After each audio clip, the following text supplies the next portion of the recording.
Good afternoon, ladies and gentlemen.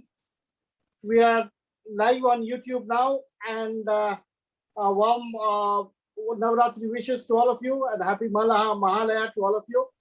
We are now streaming online, live with the interview of Mr. V.R. Sharma, Managing Director of JSPL, who needs no introduction.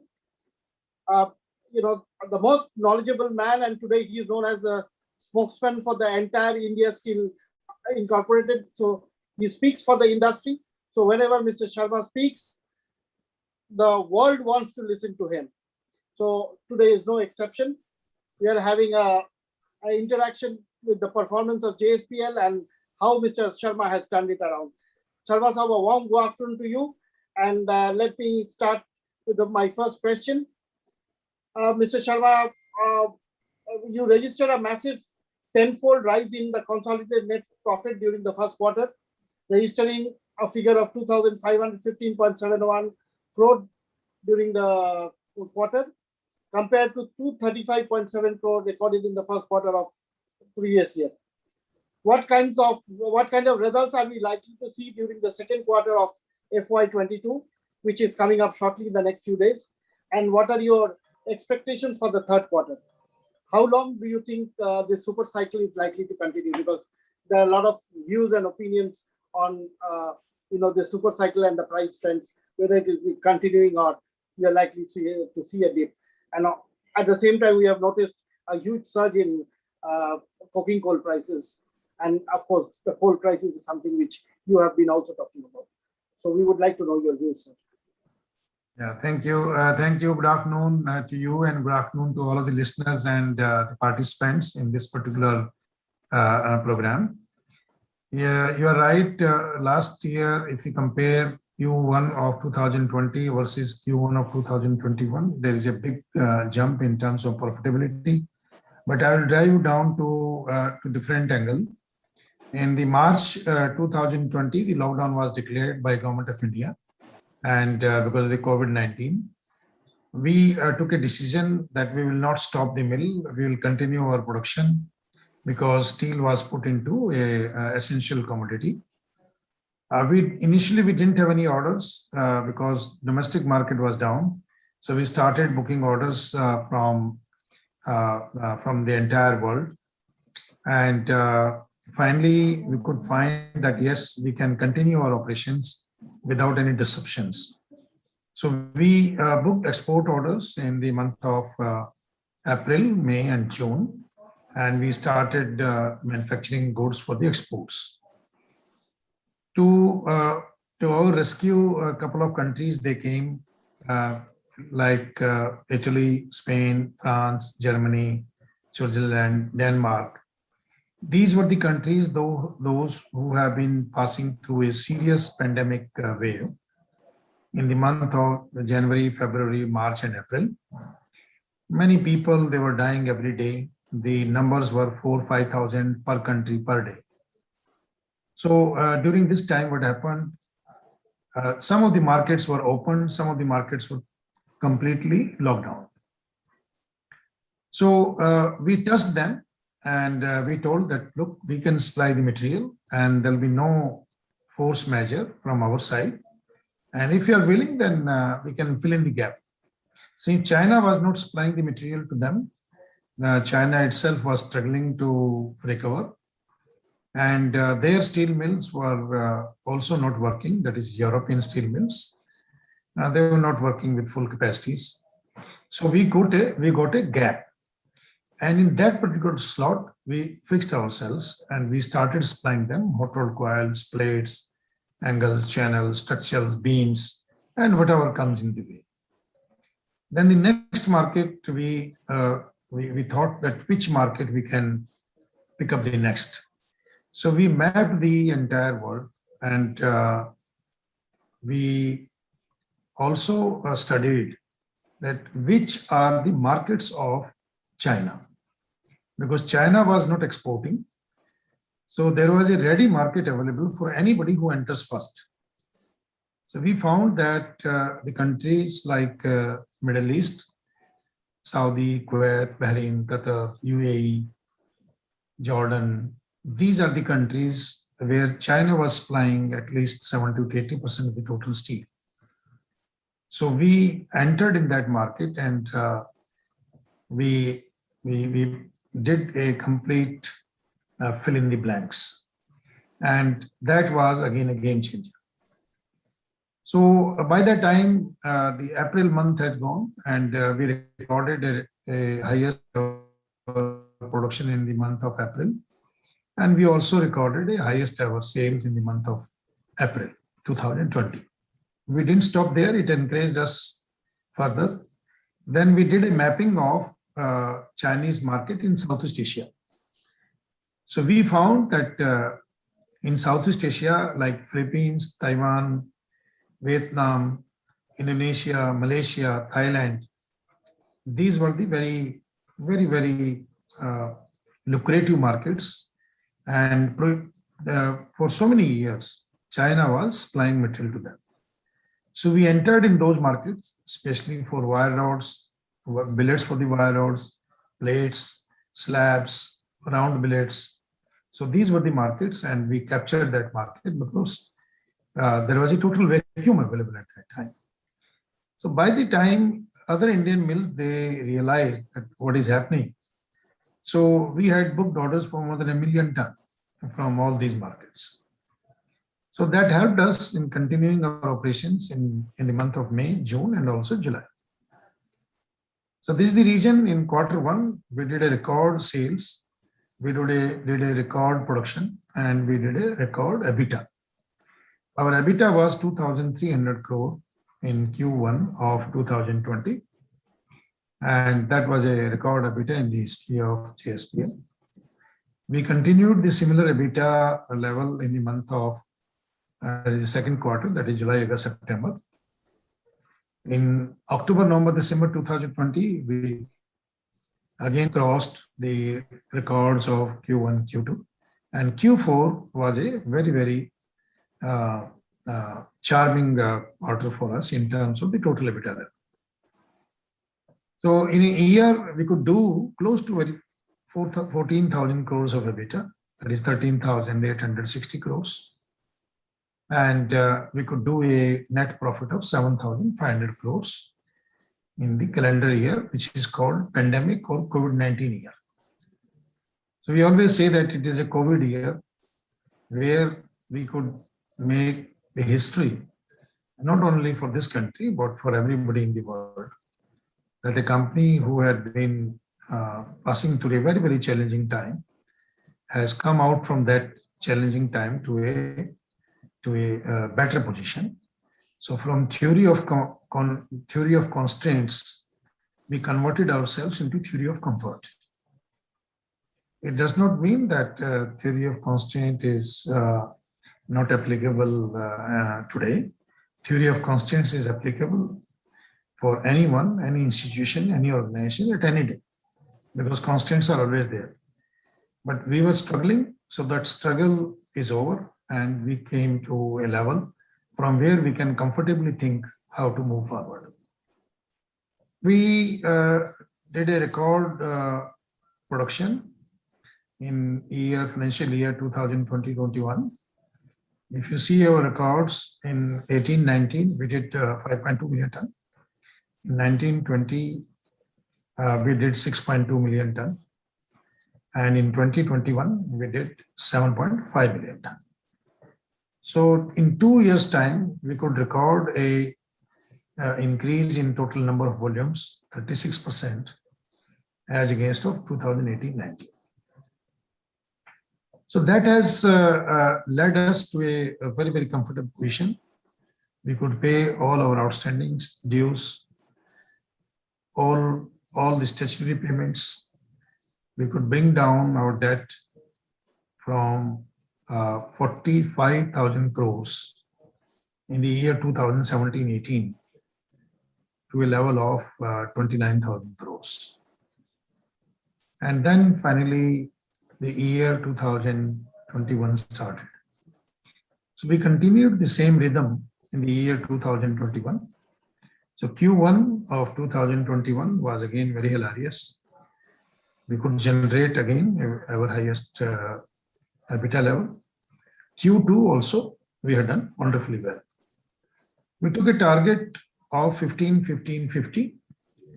15 means 15,000 crore or more is the EBITDA. 15,000 crores or less should be the overall debt on us. And 50,000 crore, that is 50,000 crore should be our sales turnover. I'm glad to tell you that at the end of H1 today, from April to 30th September, we have on the half yearly basis, we have already achieved these figures. Our EBITDA level is going to be more than 15,000 crores. Our debt level will certainly be lower than 15,000 crores. Rather, we are aiming in 4 figures. So that means less than 10,000 crore. And then our sales turnover is already more than 25,000 crores. So this means we will, if we make it double or multiply by 2, then we will reach to all these 3 figures comfortably. So this 15, 15, 50, the target was taken so that this company can become in top 10 private sector organizations of the country.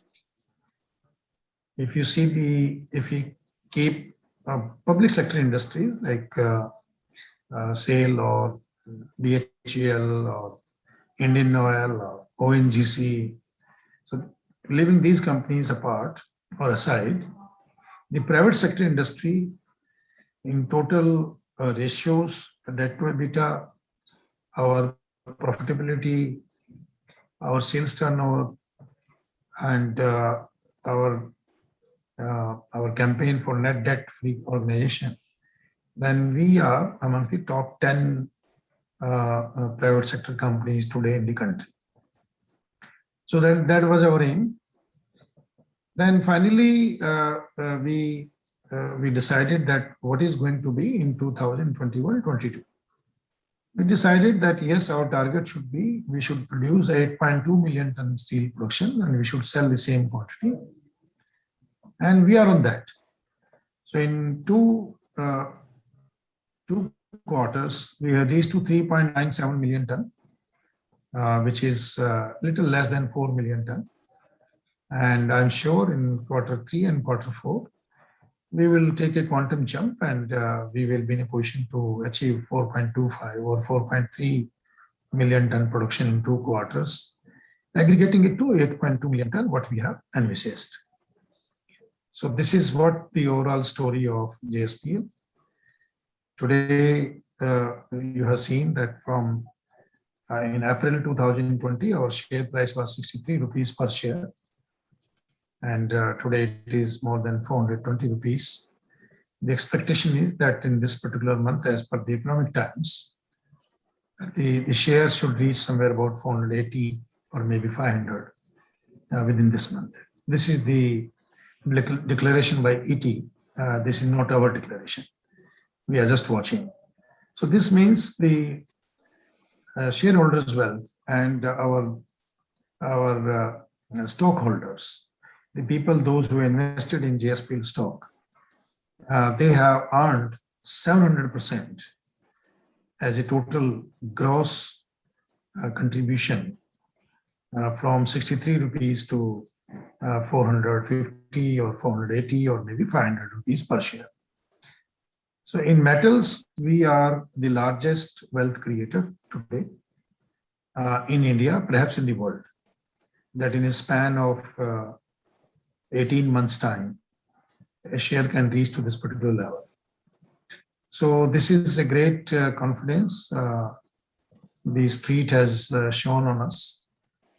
The other factor I will tell you, we were at BBB minus rating in the month of March 2020. We were struggling how to bring it to BBB with positive outlook, but we were unable to do it. All 3 rating agencies, those who were engaged with us, they didn't upgrade us to BBB with positive outlook. So in the month of April, we were still at triple B minus, or say negative outlook. With the performance of Q1 of 2020, we reached to a level of triple B. Then today, if you see, then we are reached to a level of A plus.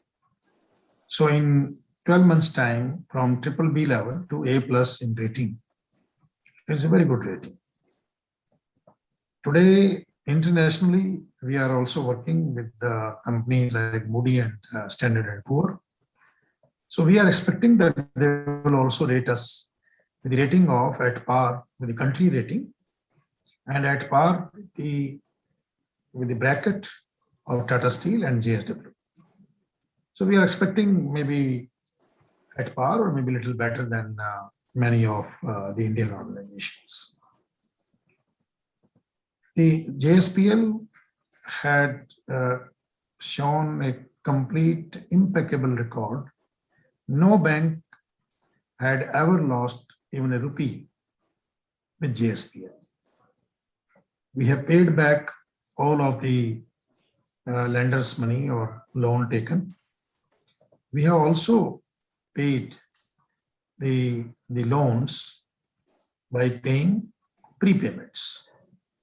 So more than 4,000 crore rupees has been prepaid.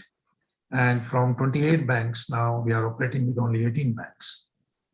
So 10 banks we have said them or we have told them goodbye because the exposure was very small. So we paid back their money. And today we are happy to have 18 banks with us. And they are also comfortable. We are also comfortable. So I think I've taken a little longer time, but I answered your question hopefully. Thank you so much, Sharma Sahab, and it's really brilliant the way you have turned around this company, and you did the debt servicing so well. At the same time, the market cap everywhere. JSPL is now a case study for the world to see. So congratulations and thank you once again. We'll now move on to our next question, which is on production related. You produced about 2.01 million tons of steel and 2.16 million tons of pellets during the first quarter, ended June 21, compared to 1.64 million tons and 1.87 million tons recorded in the same period in the last year. How do you manage to maintain such excellent production figures in spite of the issues related to the second wave of the pandemic? And looking forward, how do you see the performance in the second, third, and fourth quarter? Yeah, the first wave of pandemic, that is April, May, June, and part of July in 2020, that has infused a lot of confidence in our team, and we could recognize our potential to the fullest, and that's the reason we never looked back. We after the lockdown was lifted, we continued our operations in a similar way as the lockdown is going on. So we learned during the lockdown period that we can manage our resources, we can manage our people. We have the administrative and leadership capabilities to lead the team. We have the complete logistics support. We can manage the raw materials, including iron ore and coal, in much better way. So I would say that wave one was a great teacher for us. And we availed the opportunity, we continued our operations. Neither we thought that we'll banking the blast furnaces by with the banking process or reduce the capacity, or we'll just keep it hot. And whenever we want to restart, we can do in 7 to 8 days time. Neither we thought that, nor we thought to throttle the production of blast furnace or electric arc furnace or DRI. So we continued our operations. So that has helped us in a bigger way. So that taught us that we can do much better. This is the reason that in the very first year, the pandemic year, from 6.2 million ton of pre-pandemic year to 7.5 million ton in pandemic year. So that growth was phenomenal, about 20%. And the sweating of assets is a must. So we are working now how to sweat out the assets fully. We feel that we can take out from the existing assets about 8.6, 8.7 million ton steel. So this year we'll be touching 8.2 million. Next year we'll be touching 8.7 million ton steel.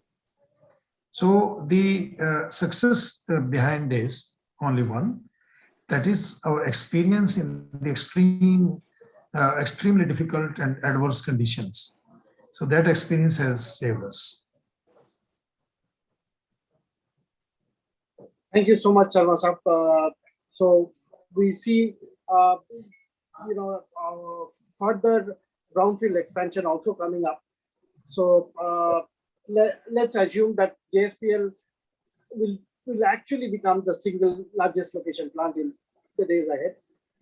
Now, moving on to our next question, which of course partially you have already mentioned about it, but still, even at the cost of repetition, your consolidated net debt is now rupees 15,227 crore during Q1, compared to 22,146 crore recorded in March 21. Though you have reduced your debt considerably, your plan is to reduce it further to a level below 10,000 crore by the end of the current fiscal. Are you confident of achieving this goal, and what are your strategies to make JSPL in future a debt-free company? Yes, we are very much confident that we'll bring down the total debt to a level of below 10,000 crores. And the moment we bring it down to below 10,000 crores, the asset and the asset test ratio, we will be a net debt-free company.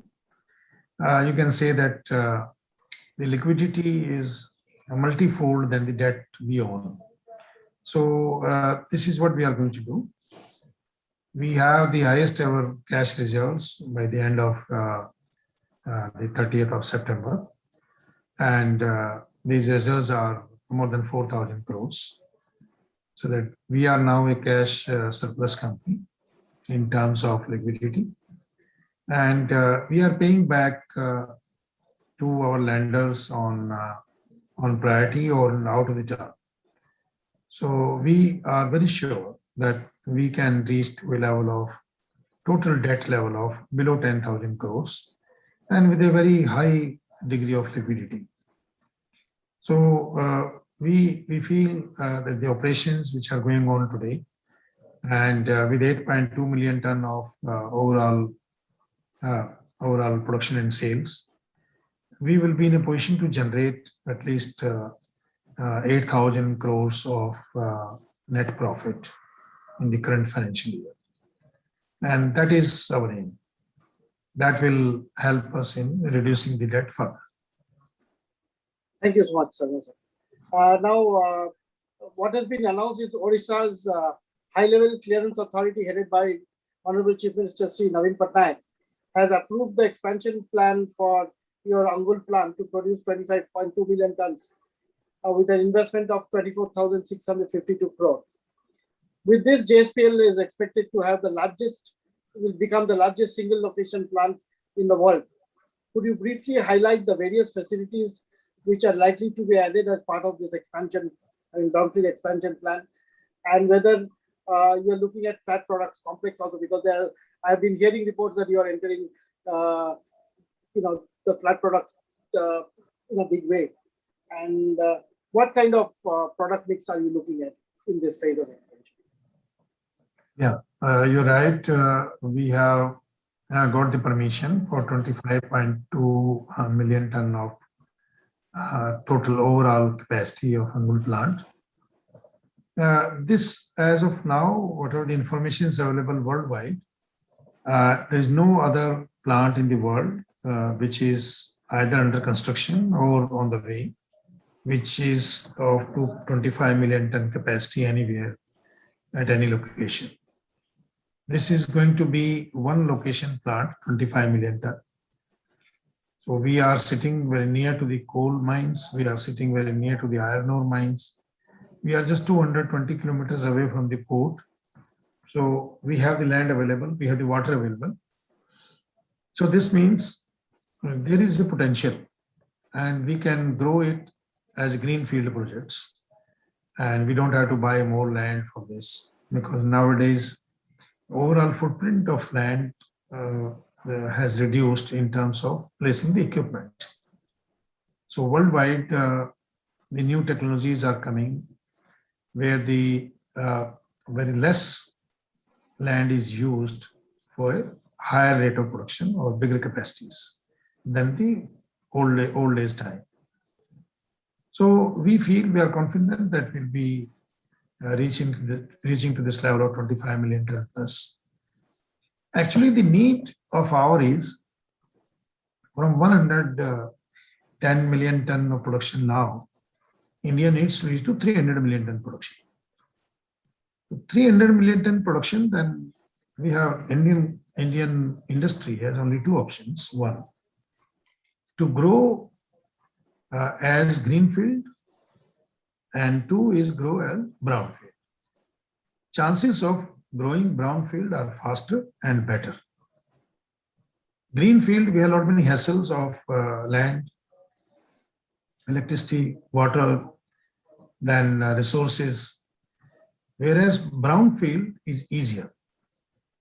So we have opted this brownfield expansions, and so are the other steel makers in the country. They are working on that. So today, if we want to reach to 300 million ton, then the capacity gap is 180 million ton. So who will produce this 180 million ton? Today, there are 5 big players in the country, those who make steel. As you know, JSW, Tata Steel, SAIL, JSPL, ArcelorMittal, and also RINL. So these companies will only grow and they will come with the brownfield projects, then entering into greenfield projects. So greenfield projects are also required in the country. The new investments, if some multinational company comes, if some Korean, Japanese or European company comes, for them it will be a greenfield project. But for the existing 5 or 6 players, the best will be the brownfield projects. And this we are also working on the same lines. So I'm sure we'll be in a position to reach to that level, and we will become world's largest single location steel plant. Sharma sir, we did not mention about the kind of product mix that we are looking at. If you could just highlight this. Yeah, sorry. The product mix are, we are already in long products. So now we already ordered a 5 million ton hot strip mill, followed by 2.5 million ton of downstream projects, cold rolling, galvanizing, color coating, and also a tubular division, that is pipe manufacturing, especially for RHS pipes, rolled hollow section pipes, especially for the infrastructure. So that is going to be our focus. Thank you, sir. Now, you have, looking at the current fiscal, you have planned to produce around, you already mentioned that it is going to go to 8.2. So it was around 8 to 8.5 million tons target for this year, as a part of your Atmanirbhar initiative. Do you think, as the situation stands today, with the second quarter, especially with the crisis in China and the changes in the monsoons in this country, the third quarter and fourth quarter will remain conducive for you to achieve this figure of there are opportunities existing in the troubled time. So today the world is facing a lot many troubles, but we feel that we are confident that we'll be in a position to reach to 8.2 million ton in this financial year. So that means you are confident of selling this 8.5 or close to 8.5 million tons during the current fiscal. No problem. Selling is not an issue. Thank you, sir. Now, during the second quarter, the results of which will be coming out in a few days, how much did you export? And for the third quarter and fourth quarter, what is your export target? How much is JSPL likely to gain from the government's PLI scheme of 6,300 crore announced recently? And do you have any plans to further add any value-added products in your product mix in line with Atmanirbhar Bharat initiative? So out of close to 4 million ton, we exported about 1.6 million ton in the H1. And we want to maintain same about 1.5 to 1.6 million ton. Out of 8.2 million ton, we'll be exporting about 3.1 or maybe 3.2 million ton. So which is about 40% of the total production.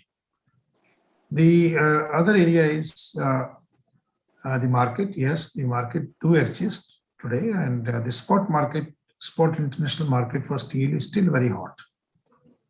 We are getting good order book. In fact, we are already booked till November shipments. So after that, it is another 4 months required. We'll be in a position to do it. So this is the situation today in the world. Secondly, if you see the overall picture in the country, demand will not decrease, demand will increase. As you know that all of the infrastructure projects are going on, they will keep on pulling the demand. Demand, it is not only a pent-up demand, it is a demand due to the stimulus packages declared by different governments in the world. So during COVID, we kept at least 50% of the population, say about 400 crore people, they were in their houses and during the lockdown. So when they came out, their appetite to recover the losses, their appetite to produce something more, their appetite to earn more money, that has increased. And this is the reason today we are seeing the crisis of electricity, crisis of coal, crisis of gas, raw materials, and many more things. So these crises will remain, these shortages will remain because everybody wants to secure themselves. So now what is going to happen? The world has come out to in a buying mode, and there is a demand for everything. If you remember, I used to tell always that after the lockdown is lifted, the demand will outstrip or outperform the production for anything, whether it is steel or wooden products or clothing or housing or anything. And that has happened now. We are seeing that a similar kind of situation today in the country. And not in our country, but in the other countries also. So there is a shortage of energy, shortage of gas, shortage of coal, shortage of other fossil fuels today in the world. India is amongst the top 4 energy users in the world.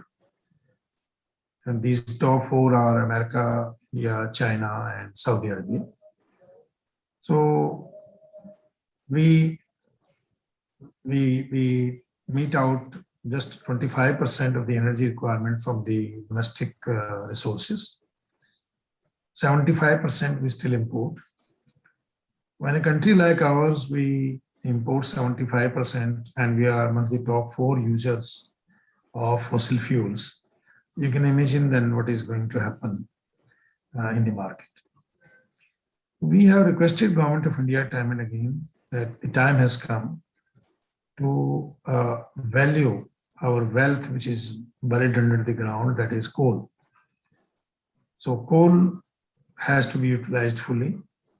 Coal to liquid, coal to diesel, coal to petrol, coal to syngas, coal to SNG, coal to plastic, PVC, coal to fertilizers.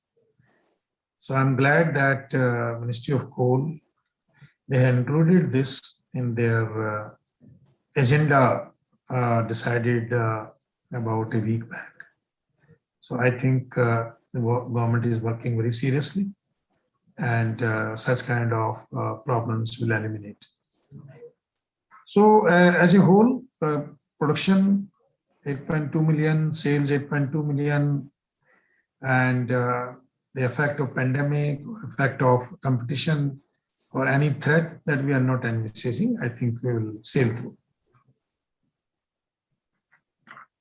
Thank you, Sharma sir. Now, your next step in the expansion plan at Angul involves doubling your steelmaking capacity to 12 million tons. and crude steel capacity to around 16 million tons. You are planning to complete the entire expansion program by the year 2025. Could you highlight the details of your iron making and steel making facilities which are likely to be commissioned? Whether you choose the DRI route or whether you want to go in for additional blast furnace route, and your SMS facilities, and when do you expect to commission the slurry pipeline between Barbil and Angul? So, as a part of the entire expansion plan, both on the iron making side as well as downstream, what are your plans? We are Will it be adding 100% DRI based, or are you also opting for the blast furnace route? we are adding one blast furnace of 5,500 cubic meter. This will give us about 4 million ton plus liquid metal. And we are adding another, we are replicating the 2.5 million ton DRI plant through coal gasification and through COG route, coke oven gas route. So these two streams will show a path to the industry that at least 40% of the steel should be made through DRI route or electric arc furnace route. So this is what we are going to achieve in Angul during our expansions. So one blast furnace, one DRI kiln, DRI plant, and followed by downstream facilities like cold rolling, galvanizing, color coating. Hot strip mill we already placed order, and all others order under negotiation nowadays. Thank you, sir. Now, with regard to head hardened rails, which have been, let's say, I would say, a disrupting product which has been contributed by JSPL for the Indian railway, the entire Indian railways. Now, what are your plans as far as consolidating your head hardened rails production is concerned, and how much of rails are you planning to produce in the current fiscal, and what is your target for exports with regard to the head hardened rails? Yeah, so it is a very wonderful product. We thought on this particular product in year 2012 without having any order from Indian Railway or from Indian Metro Rail System. We implemented the project. In the year 2016, we produced first head hardened rail. Initially, Government of India or the metro rails, they were not taking our rails. So we started exporting and we got a very good response. Now of late, government has decided that we will be using made in India rails or the rails produced in the country. So that policy has helped us, being the Atmanirbhar policy. So we are thankful to Ministry of Housing and Urban Development. We are also thankful to metro rails departments. Now they are placing the order on us, and we are working very closely with them. We can produce about 0.8 million to 1 million ton of head hardened rails. So at the moment, the orders are not there. But if the Government of India or Indian Railway, they want to convert their tracks from normal 880 grade to head hardened grade, 1175 or 1060, 1080, then we are there to meet out that demand. So that is the major achievement of JSPL. And our rails are rated as one of the best rails in the world. So customers are happy. We are also happy. Technically, we are at par with any company in the world. Yeah, your plans at Raigad, we have been talking about Angul so far. Now, you have plans to double your capacity at Raigad to 7 million tons, 7.2 million tons in the next couple of years. Now, do you have any plans to add an additional plate mill at Raigad, or are you looking at a different product mix altogether at Raigad? What is the plan at Raigad? Raigad will be working on a ultra thin hot rolled coil project. especially a substitute to cold roll for tube makers and for fabricators. So this will be from 0.8 millimeter to 3 millimeter maximum, though the mill capacity will be up to 12 millimeter. But our product capacity will be, product line will be 0.8 millimeter to 3 millimeter. So that is the major expansion which will come into Raigad. Now, one of the, let's say, achievements which you have recently been able to do is look at hiving off your Jindal Power Limited, JPL, which is a subsidiary of JPL. Now, when do you expect to complete the disinvestment of JPL? And how much do you think this JPL disinvestment will help improve JPL's balance sheet, both in short and medium term, in terms of increasing your liquidity as well as improving the balance sheet? And how long will it take to complete the entire process? Actually, the decision we took for two reasons. One is to reduce the overall CO2 footprint because the balance sheet was common, JSPL and JPL. And the entire coal consumed is reflecting on JSPL balance sheet.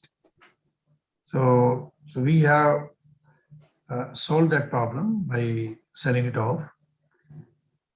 The another major issue was in this particular segment that JPL and JSPL, when we make a consolidated basis balance sheet, so the EBITDA level in JPL was less. And the overall debts were very high. So when we sold this particular business to World One, we found that we became very lean. So 3,000 crore rupees debt immediately reduced. And in times to come, we'll be in a position to reduce it further. The total deal is 7,100 crore approximately. So that has made us more healthier. That has made JSPL's balance sheet more healthier. So that was our aim, to reduce the debt burden and to have a different power as a different business so that we can focus on steel, and power people, they can focus on power and raw materials and mining sector. That was the story. How long will it take to complete the entire process?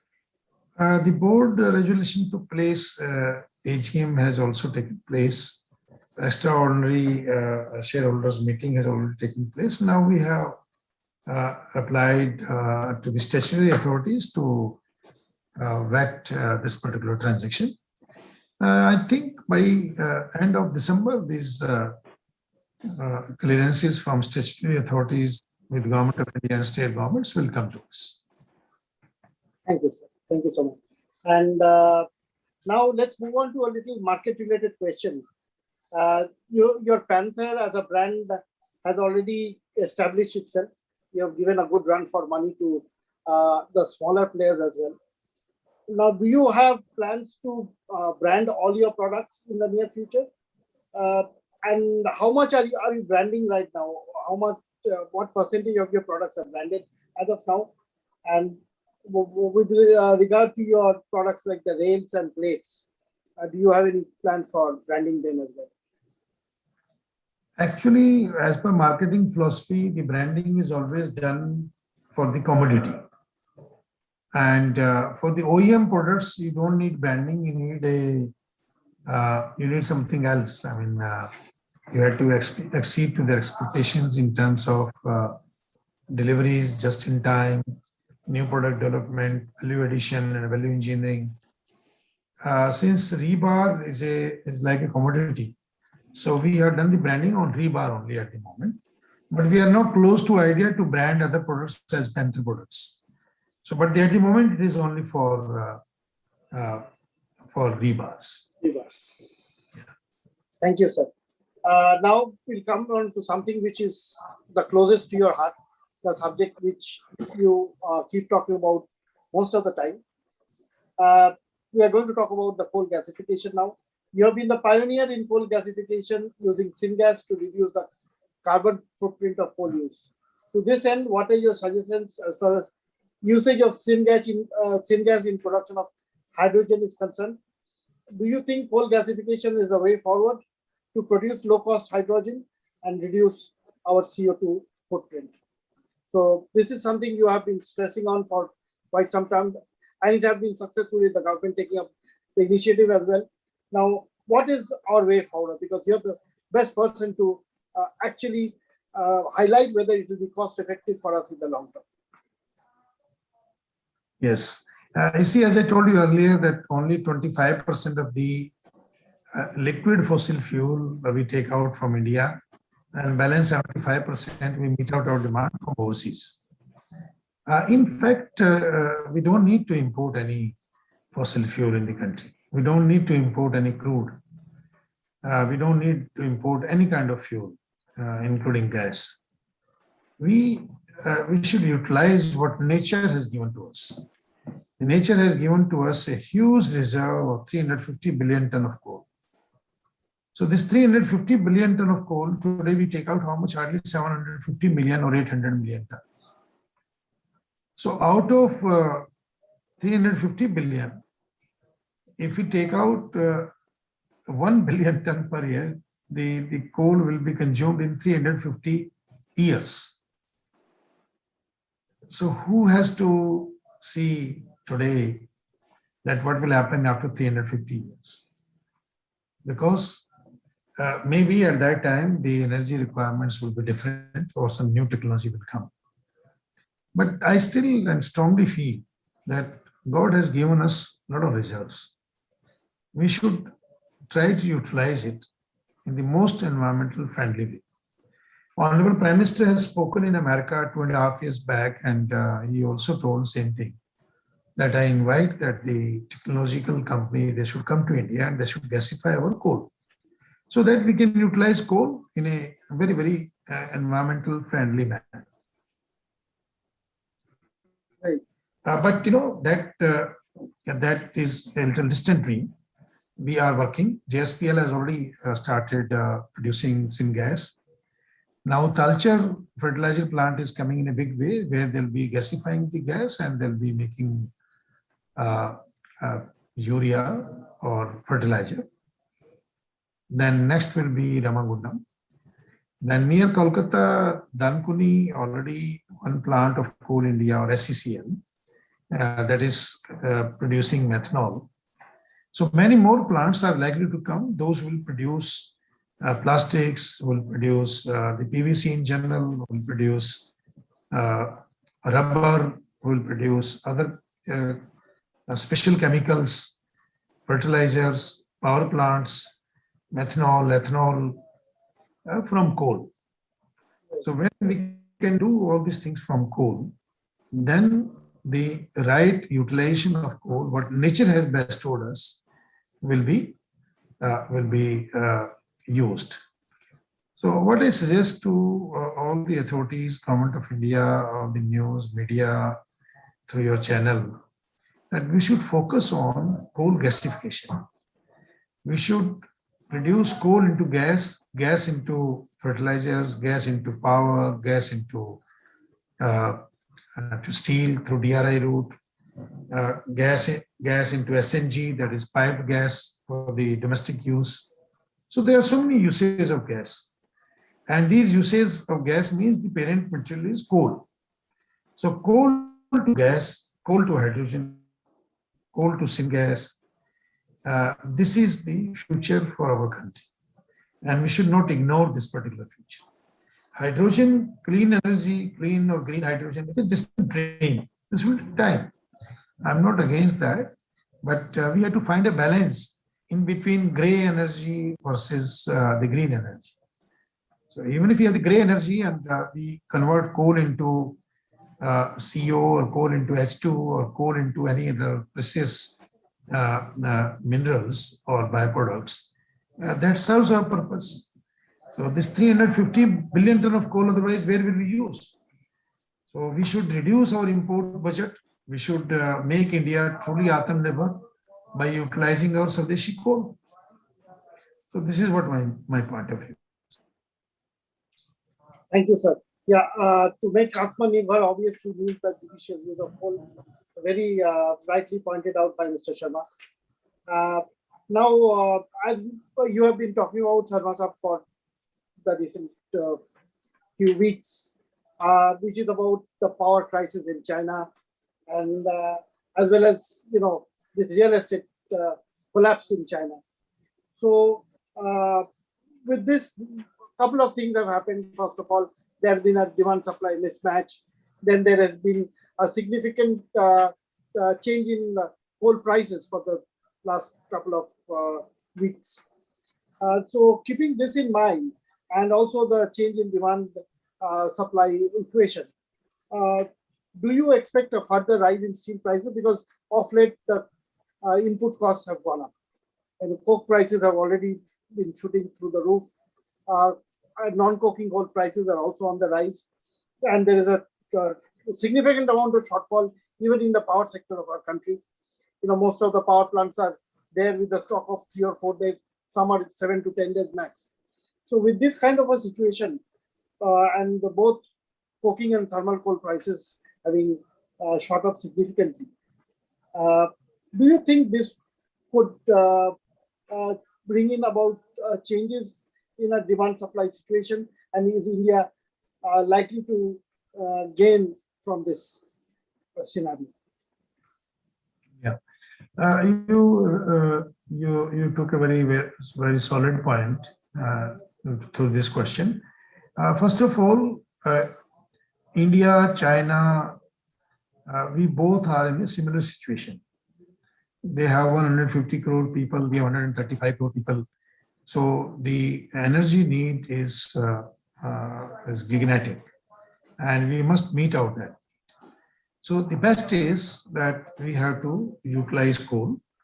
But what happened in last many years, about 6, 7 years or 8 years, the coal has been seen by people as an unfriendly product. Anybody speaks or advocate about coal, I mean, people feel that the person is outdated or the person is against the climate change.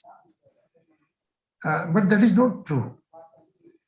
The coal is the right solution even to maintain a better environment if it is used through gasification. But if it is burnt directly into furnace, then yes, there are so many problems.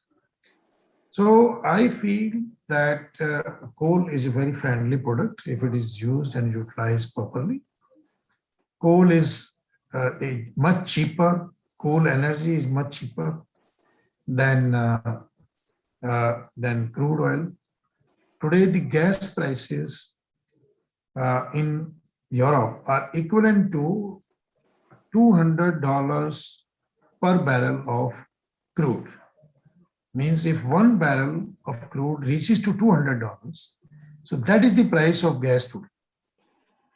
Whereas through coal, equivalent is just $30. So that is the big difference. So if our overall today, if the Brent or the crude is at $80, we can create same energy, same kilocalories within $30 if we utilize our coal. So coal is the cheapest source of energy available in the world anywhere. Why do we make coal as a villain? Because we burn coal into furnaces openly or in the boilers. So that is an issue. So what we have to do, we have to find out the right methodology, how to utilize the coal and how to increase the efficiencies. If we do that, then we can definitely address this issue. We can make India Atmanirbhar fully. And we can also find out that our steel cost or the cost of production or the cost of energy does not increase. Today, China is facing coal crisis. China is facing gas crisis. Europe is facing gas crisis. Natural gas is not available. And they were not, they stopped using coal for the last couple of years. And now switching over to coal will be a very Herculean task. Those few of the coal-based thermal power plant are reignited, refired. But in last 6, 7 years, 8 years time, nobody has spent money on the coal-based thermal power plants. And a narrative was made in the world that the financial institutions, the foreign FDI people, or the ECB's people, or the bond initiators, investors, they will not give money or they will not park their funds to a company who is using coal. But today morning news is very encouraging and is very different also. Today morning, Bank of China and Government of China, they have declared and they asked all of their bankers to fund the coal-based plant, coal-based thermal power plant, coal-based gasification plant, coal-based SNG plants, coal-based fertilizer plants. I mean, today the news is this. So there's a big shift in between Paris Protocol declaration versus today's need. There's a big difference. A declaration is a declaration. Need is a need. We all can work together to control the climate change or reduce the temperature by 2 degrees if we do exist. If we don't exist, then who will do it? Very difficult. I think I'm in a very strong opinion that next 30, 40 years, 50 years, we should utilize the fullest potential of coal available in the country, be it making diesel, petrol, naphtha, benzene, plastics, PVC, olefins, power through IGCC route or fertilizers, or making DRI and finally steel. We should use coal as much as possible, but in most environmental friendly manner, as Honorable Prime Minister also declared 2.5 years back in America. So this is what is the savior for our nation. In last so many years, new mines have not come. Now today, few of the mines we were discussing today morning, few of the mines are waiting for the clearances from mining lease from government. So what we urge to government, that today there is a crisis. If you have given mines to somebody, it is understood that he or she or that company is going to take out coal out of it. If they are going to take out coal out of it, then why an additional factor of mining lease? I mean, today, if you are giving mines to somebody, it should come with mining lease. The house should come with door and kitchen duly fitted. Now, how can we feel today in today's world that house means the four pillars? No, it should come fully furnished. So if we are giving mines to somebody, the furniture of that mines is the statutory clearances. So these statutory clearances should be part of deal. And if we don't do today, then when we will do it? Honorable Prime Minister has eliminated so many laws. He has amended so many laws. He has also tried to eliminate and erase all those laws which were not in use or those are not required, and they consume a lot of time. So this mining lease and environmental clearance is also like that, in my view. I mean, when government has decided that this mine I am going to sell to ABC party or to government party, that means government is willing to start the operations. If government is willing to start the operations, then all the clearances should be with the allocation letter. So this is what we are urging to Government of India, that let us not delay. We have a lot of coal available. Let us encourage CIL and also the other subsidiaries of CIL to increase the capacity of coal. People, those who are their own captive use coal, they should also increase the production by 40-50%, and they must try to sell it to their local customers within their vicinity. So that is the major point here. So we are not short of energy, but we are short of process, and we must try to adopt a right process. Thank you, Sharma sir. But one related issue which I think, since all that you predict always comes true, I would like to know what kind of pressure in prices are you likely to see with the coking coal prices now shooting to above 375 to 400 levels, and this is obviously likely to put up additional price. Raw material prices to exceed the present conditions. So under that circumstances, do you foresee a further hike in prices, since most of our major plants are actually blast furnace based? So do you foresee another hike in prices? You see, price hike is not a good solution in the world. But demand and price, or the appetite to earn more money, they travel together. When demand is there, then everybody wants to make money in the system, in the chain. When demand is not there, everybody wants to survive. So today demand is there. We have a demand of coking coal. That's why Australian coal miners, they have increased the prices to $400 plus. We have demand for various other consumables, ferroalloys, graphite electrodes. The prices have gone up. Similarly, the steel prices have also gone up. So the best in the world is stabilization. I think this will take another 1.5 years to stabilize the world.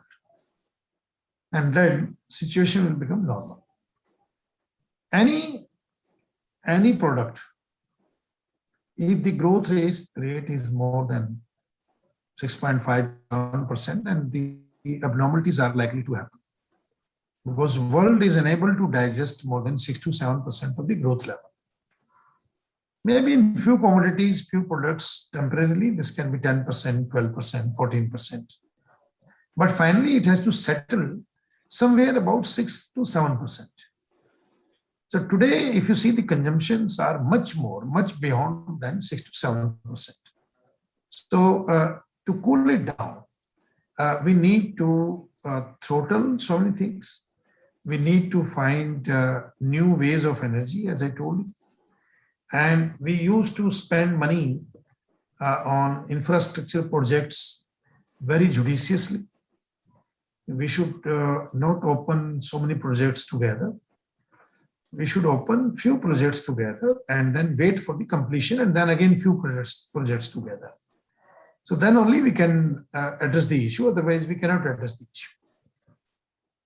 So I don't think that there will be another price hike. Because the iron ore prices are sliding down. And I'm sure China and Australia will settle their guns, and they will start buying from Australia, the Chinese team. And the world will come to normalcy by the end of the next year. Now, since you mentioned about the iron ore pricing trends, do you expect the prices to stabilize below $100 mark, or will it be 110 to 120? At a stabilized format, when the market stabilizes? Yeah, I think the prices will stabilize within 100 in 2 digits. It should not be 3 digits. So now we'll come to, Sharma sir, we'll come to the fag end of the interview. My last question to you. And it's been wonderful talking to you. And whenever you speak to the industry, you speak for the industry. So it's actually the industry speaking. So my last question is, as the managing director of JSPL, you have been successful in a total turnaround of JSPL, which was a debt-ridden company in 2000. I remember before you came in 2017 in your second term. It was a state where people thought that this company would be in a situation like what SR Steel was, a totally debt-ridden company. And now you have come to a stage where it's likely to be a debt-free company.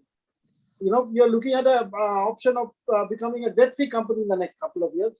And you have been, I've been talking to a lot of your people, and many of them told me that before Mr. Sharma came in, we had tried our best to look at the export market, but nothing we could do. But it was Mr. Sharma, and one and only Mr. Sharma, who came in and develop the export market before, at the time when it was required the most. So you have been successful in wherever you have touched, it has become gold. Now, also improving the cash flow was something which you had brought about. And now, as the managing director of JSPL, what is actually your vision for this organization by 2030? And how would you like to see JSPL 10 years from now? You see, first of all, I will tell you, it is not one person who can make so many achievements or changes. We are working like a pilot. So when we fly a plane as a pilot, then we see that we are much more responsible than anyone in the sky. So we have to have administrative skill, we have to have navigational skill, we have to have patience in life. And this is what, as an industrial economy or as a senior member of the team in JSPL, that is my job. So the same job is of Mr. Naveen Jindal, same job I'm doing, same job other senior people, they do. So in any organization, there are about 10, 12 people, those who steer the organization to a destination. But for that, we have to have a dream first. So I didn't do anything in the organization. I did only one thing, that I put a dream in front of the team, that we had to reach there. So that dream was well taken by people. It is not me who has produced from the blast furnace. It is not me who has produced from the rolling mill. It is not me who has gone to each and every market and sold the material. It is not me who has struggled during pandemic time and who has taken each and everything on him or herself. I'm not that person. I'm a person who has projected the dreams. This is what we can do. And the team has taken it very healthily. And I got a full support from Mr. Jindal, Mr. Naveen Jindal, our chairman. And that has created, or that has given a big impact, positive impact in the minds of people and on the performance. Then, as I told you, navigational needs. So when we feel as a pilot that there's a cloud in front of us, so we have to navigate our airplane. So similarly, we found that the export was a necessity because there was a cloud in front of us. The local market was down. So when the local market was totally closed, the railway was not working, trucks were not operating, the unloading people, forklift equipment, cranes, manpower, they were not available at the customer site. So the only way left is to export. And because the ports were open, Indian Railway was doing very well. On call, they were placing the railway rakes, and most of the ports were empty. And Port Authority of Paradip, Port Authority of Gangavaram, Visakhapatnam, Gopalpur, Dhamra, they exported a lot because they were also needing business. So was the Indian Railway. So what we did, we selectively and collectively took some decisions. And those decisions gone through, or those decisions have given us the results. So if you see as overall scenario, what went good in JSPL, that was taking situational decisions. And those situational decisions were taken without any delay. For example, one example I would definitely like to mention here. When we were looking for exports, at the end of March, we didn't have any export order. We had only one or two small consignment orders. And all of a sudden the lockdown declared, and we were in a big fix whether to continue or not to continue. Then we sat together, we made a plan that we will work. And if we will work, then where will we sell? Then we took a decision that let us go to the international border, international markets. Let us find out how deep is the water. And you'll be surprised that we saw a report. I read a report that China is taking a V-shaped recovery. So December, they produced about 65 million ton production, and January they were at 75 million. Feb, they were at 80 million. March, lockdown was declared in India, and March they were expecting they will reach to 85 million. That gave us a lot of respite. That whatever is happening in China, that V-shaped recovery will also happen in India. This is one. And this will also happen in Europe. And this will also happen in America. So that was a situational decision we have taken on that day. I discussed with my entire team. I discussed with Mr. Jindal. And they all supported my idea that yes, now we should swim in the international waters. So this is the need of today. And that has helped us. That was a story which I always tell to people that has helped us in a bigger way. And the biggest impact came in contract. When we were negotiating contract with them, we were telling them no force majeure clause will be applicable if you are doing business with us. That was something taken very positively by all of the customers, because everybody was knowing that if they want to go back from their words, or they want to cancel the deal, they may say tomorrow that there is a COVID and there is a force majeure, we don't have manpower available, and then where from we will get the material. So we made no force majeure clause as our first USP. That changed the total scenario. Not many people in the world were knowing GSPL is going to be a big player. Once we started writing that no force majeure clause in our contracts, you will be serviced. We will never say no because the prices have gone up or we are flooded with the other orders. We will never say no. Orders booked are booked, whether profitable or less profitable or high profitable. And you'll be serviced on time. I do not remember that any extension we have taken in exports in last so many months when it was COVID time. We serviced on time, and I would say we serviced much before time.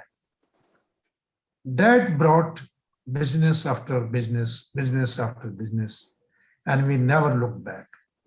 We used all 5 ports of the country. We used Visakhapatnam, we used Gangavaram, we used Gopalpur, we used 2 ports of Paradeep, and we also used Dhamra. That was a winning word. So if I had to give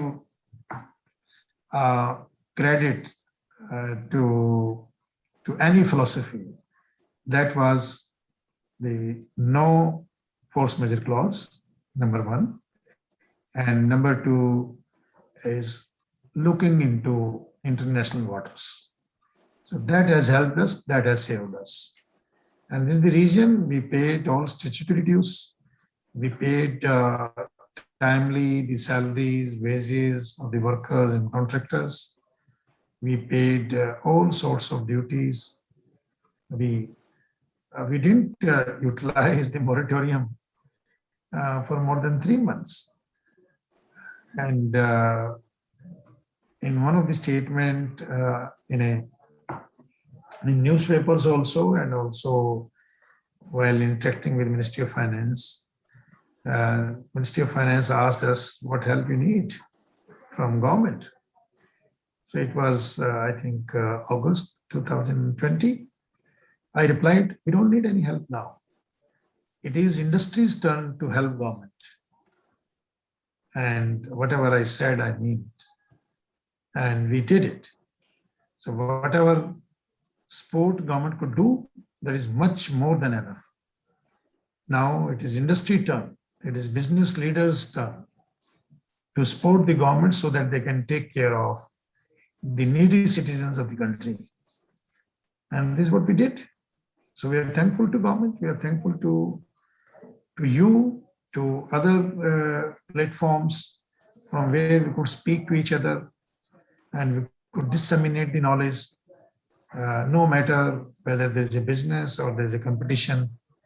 But when we speak on a social media platform, when we speak as a countryman, then we speak as a national person and not industry specific or not company specific. So that is our job. Only last part, Sharma sir, which I would like to know. How would you like to see JSPL 10 years from now? Till 2025, you have your expansion in mood. I mean, the company would be in expansion mode. So from 2025 onwards, you'll have to start consolidating the results. So by 2030, how do you see JSPL among the top 10 steel producers in the world? Actually, this is also a blueprint we have made, but I'll share with you. We kept on debating on this, but our high-level team has taken a decision that we will never ever be in a number game. We don't want to be in tennis game. We have decided that we will find a right balance into three factors of life. One is quantity, number two is value engineering, and number three is value addition. So how to find a balance in a triangle where the quantity is placed, where the value addition is placed, and where the value engineering is placed. So we have kept on a triangle of business. We found that we have to keep quantity at its lowest profile, but we have to keep on harping upon, keep on discussing value addition and value engineering, not on quantity. We do not want to be top 10, one of the top 10 companies or top 9 companies or top 3 companies or 20 companies. We don't want that. We want to become amongst the top 10 Indian companies in terms of ratios, financial ratios, liquidity ratio, acid test ratio, the earnings, the profitability. A good company having a good corporate culture and who spends a lot of money on CSR. And this is what we are aiming. We are not aiming to become a 100 million ton or 50 million ton tomorrow. There is a byproduct. Tonnage is a byproduct. So we have given the thought process to our team, never be behind the numbers, that we want to be a 20, 30, 40 million ton company. Yes, we make sometimes statements to give the overall business plan of the company. But it does not mean that we are behind it. We are chasing those numbers. No. We'll keep on changing the numbers where we can make the company totally debt-free, because we are seeing in 2016-17, our debt level was 45,000 crores. You can imagine a company having production of 3.6 million ton or 4 million ton, having a debt level of 45,000 crores is unsustainable. So what we did, The first job we did, it used the capacity. From 5 million ton to 7.5 million ton, and now 7.5 million ton to 8.5 million ton, what we are aiming to, without adding any equipment, without spending even 1 rupee in the capex. So that was our first goal. Sweat it out. That saved us. So we didn't want to go for the new capex and then leaving the old baby into dilemma. Now here onwards, we do not want to borrow any money. If we will make profit 7,000 crore, we'll spend 5,000 crore out of that for the new machinery, new building, new plant. If we save only 5,000 crore, then 3,000 crore we'll spend on the investments. If we save 10,000 crores, we'll spend 7,000 crores a year into new investments or capex. So earn and invest is the formula. Earn and invest, E and I. So, and we have been quite successful. Yes, we'll borrow some money for the LC purposes. For example, we are going to invest about 18,000 crores in next 3 years' time. So when 18,000 crore next 3 years' time, if you place the order, all of a sudden, some 5,000-6,000 crores worth of letter of credit will be retired. Whether it is hot strip mill or blast furnace or compressors or any other machinery or cold rolling mill or galvanizing line. So all of a sudden, this 5,000 to 7,000 crores of letter of credit are to be opened. Maybe we will take that much of facility from banks that they will be paid for their services to open the letter of credit, but ultimately the money will come from our profits. We do not want to bring the company to a level that we again get into debt trap. We'll never do it. So that is a very strong decision our board has taken, Mr. Jindal has taken, and I admire Mr. Jindal. He is very much sure. And he often says, even if I want to borrow, please don't allow me to borrow. It's a very big statement as the owner of the company, who can use these words to his team. That means he's very serious. He means it. And that is our DNA now. Thank you, Sharma sir. Thank you so much for an excellent interview for 1 hour 20 minutes. It was absolutely fascinating to hear you talk on various topics, right from the expansion plans to raw material prices, overall market scenario, and the vision for the company. Now, those of you who have watched us on YouTube, we would like to tell you that the interview will also be published. The same interview today, what you have been hearing, will also be published in the October issue of the Steel and Metallurgy magazine with Mr. V. Sharma on the cover. So you will have an opportunity to treasure this interview, valued interview, with a good shelf life once it's out in print format as well. So thank you, Sharma sir, for once again a wonderful time Thank that you. you spent My pleasure. My pleasure always. in highlighting all the issues of the industry. Thank you so much, and wish you a wonderful Dasera ahead and a wonderful festive season ahead. With that, Thank you. thank you so much. Namaskar.